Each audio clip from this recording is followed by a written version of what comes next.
Platform पर आप सभी का फिर से स्वागत है। आज का हमारा क्लास है बीए फर्स्ट ईयर का first paper food and nutrition, आहार एवं पोषण विज्ञान। टॉपिक है हमारा पोटेशियम, मैग्नीशियम तथा सल्फर।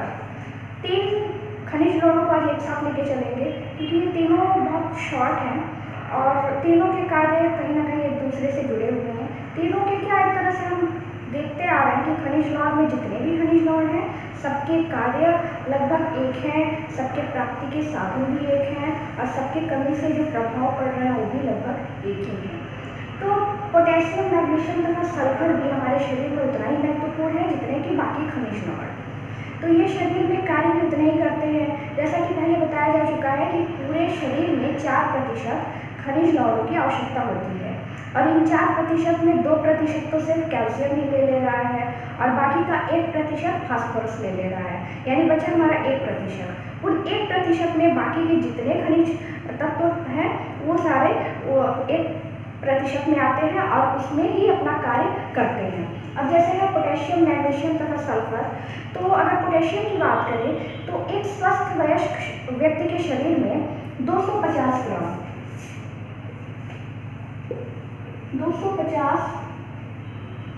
ग्राम पोटेशियम मौजूद है।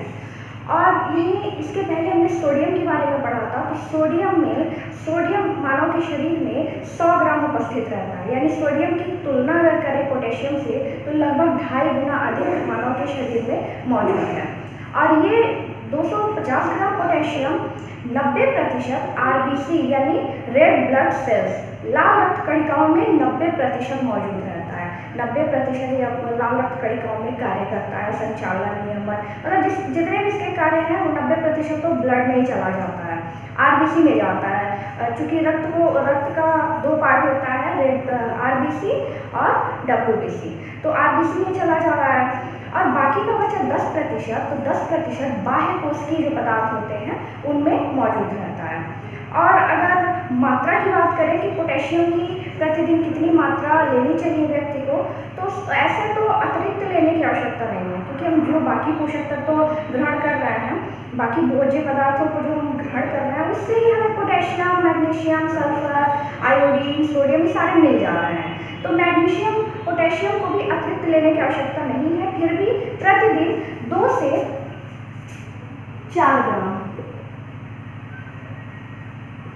4 ग्राम ही प्रतिदिन एक व्यक्ति के लिए आवश्यक होता है।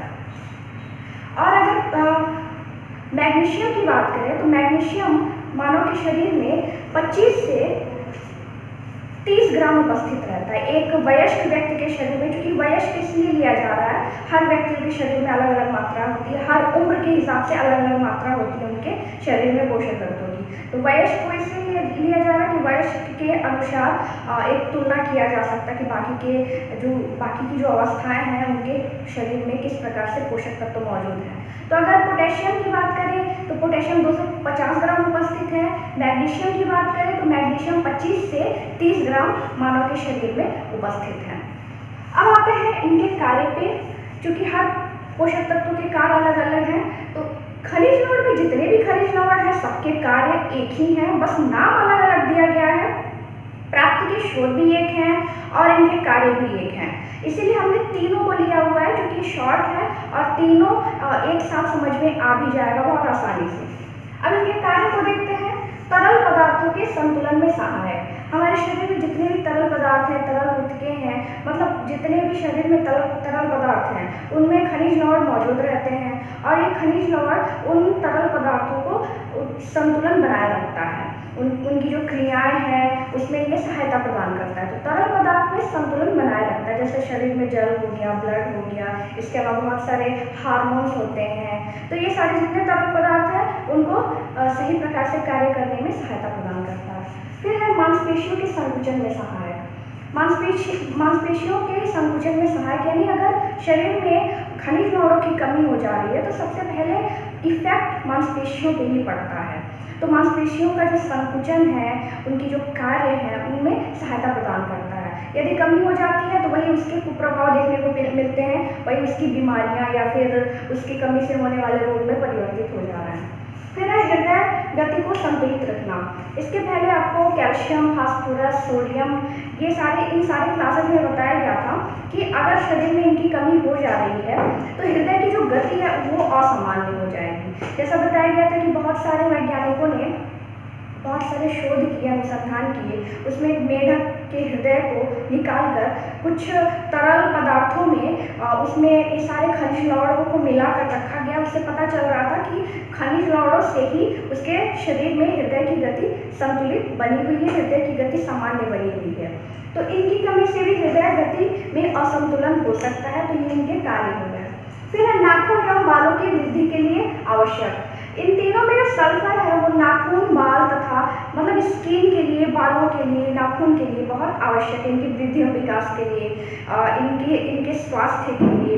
तो सल्फर का कार्य है नाखून, बाल तथा हमारे शरीर में जो रंग होता है, 3 तरह के रंग पाए जाते हैं इंसान में, या तो बहुत गोरा होगा, या तो सांवला होगा, या तो काला होगा। तो इन शरीर में जो रंग होते हैं, इन रंगों को भी सल्फर मेंटेन करता है। उन रंगों को मेलानिन वर्णक होता है, पिगमेंट होता है, उससे हमारे शरीर के रंग बाहर आते हैं। जिस प्रकार से हमारे ऐसे तो रंग आनुवंशिक होते हैं, लेकिन कहीं ना कहीं न्यूट्रिएंट पे भी निर्भर करता है। तो ये सल्फर का कार्य कर रहा है हमारी स्किन के लिए, कलर में, फिर नाखून में, बालों में। फिर है एंजाइम को सक्रिय बनाना। हमारे शरीर में जितने भी एंजाइम्स हैं उनको सक्रिय बनाने में भी इन सारे खनिज लवणों का मुख्य भूमिका है। वृद्धि और विकास, क्योंकि हर खनिज लवण में वृद्धि और विकास भी आ रहा है कि इनके कार्य हैं। तो कैसे कार्य हैं? चूंकि निर्माण का कार्य कर रहा है, निर्माण होगी तभी वृद्धि और विकास होगी। बॉडी के जितने इंटरनल पार्ट्स हैं वो कहीं ना कहीं खनिज लवणों के द्वारा ही क्रिया कर रहे हैं। इसके अलावा जो बाकी के पोषक तत्व हैं जैसे कार्बोहाइड्रेट, प्रोटीन, वसा, तो इनके चयापचय का कार्य भी खनिज लवण ही कर रहा है। तो वृद्धि और विकास भी कर रहा है, डायरेक्ट नहीं कर रहा है, इनडायरेक्ट असर पड़ रहा है, इनडायरेक्ट इफेक्ट डाल रहा है, लेकिन वृद्धि और विकास में भी इनका पूरा का पूरा असर पड़ रहा है। फिर है कार्बोज के चयापचय में सहायक। वही चीजें हैं कि जितने बाकी पोषक तत्व हैं उनके चयापचय में इनका बहुत बड़ा रोल है। प्रोटीन का पाचन, कार्बोज का पाचन, वसा का पाचन, तो इनका पाचन इनके द्वारा ही हो रहा है, अवशोषण इनके द्वारा ही हो रहा है। इसीलिए वो अपने कार्य को तभी पूरा कर सकते हैं जब तक शरीर में खनिज लवण पर्याप्त मात्रा में मिल रहे हैं। अब देख लेते हैं कि प्राप्ति के साधन क्या क्या है, कौन से सोर्सेज हैं जिससे हम खनिज लवणों को प्राप्त कर सकते हैं। पोटेशियम, मैग्नीशियम तथा सल्फर। ऐसे तो आमतौर पे जितने भी भोज्य पदार्थ हैं जो हमारे खाने योग्य हैं, उनमें सारे भोज्य पदार्थों में ये तीनों पोषक तत्व पाए जा रहे हैं। लेकिन इसके अलावा भी अगर एग्जाम्पल में देखें तो मांस, मछली, अंडे, अनाज, फल, सूखे मेवे, दूध या दूध से बने हुए प्रत्येक भोज्य पदार्थ, सब्जियां, मतलब जो भी हम भोजन ग्रहण कर रहे हैं प्रकृति के द्वारा जो भी निर्मित है, तो उन सारे भोजन में ये सारे खनिज लवण अल्प मात्रा में या अधिक मात्रा में पाए जा रहे हैं। अब आते हैं कमी के प्रभाव। इनकी कमी से क्या प्रभाव पड़ता है? तो अगर पोटेशियम को देखें तो पोटेशियम की कमी से हाइपोकैलेमिया नामक रोग हो जाता है। मतलब इसको हाइपोकैलेमिया नामक संज्ञा दी गई है अगर शरीर में पोटेशियम की कमी हो जा रही है। आमतौर पे नहीं होती है क्योंकि हमारे शरीर में पोटेशियम की आवश्यकता बहुत कम है। अब जैसे हम डेली अपने डाइट में जो भी हम शामिल कर रहे हैं, जो भी भोज्य पदार्थ हम ग्रहण कर रहे हैं, उसमें पोटेशियम की भी पूर्ति हो जा रही है। लेकिन कभी कभी ऐसा हो जाता है कि हम सारे भोज्य पदार्थ ग्रहण तो कर रहे हैं लेकिन शरीर में किसी प्रकार की दोष है या फिर सही प्रकार से इसका पाचन नहीं हो पा रहा है या फिर हम किसी और चीज़ों का सेवन कर रहे हैं, किसी दवा का सेवन कर रहे हैं, इससे इसका असर पड़ सकता है, शरीर में पोटेशियम की कमी हो सकती है। इसको हाइपोकैलेमिया बोला गया है।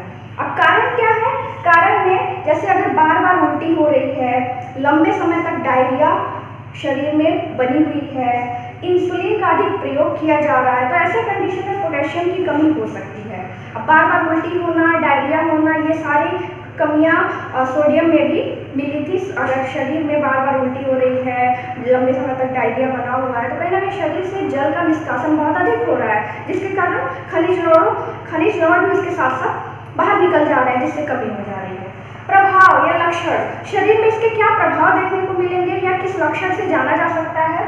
पेशियों में अत्यधिक दर्द, शरीर की जो मांसपेशियां हैं उनमें बहुत पीड़ा होती होती है, बहुत दर्द होता है, क्योंकि कहीं ना कहीं मांसपेशियों के संकुचन में ये सहायता प्रदान कर रहा है। और जब कमी हो जा रही है तो संकुचन सही प्रकार से नहीं होगा, जिससे बहुत अधिक दर्द होता है।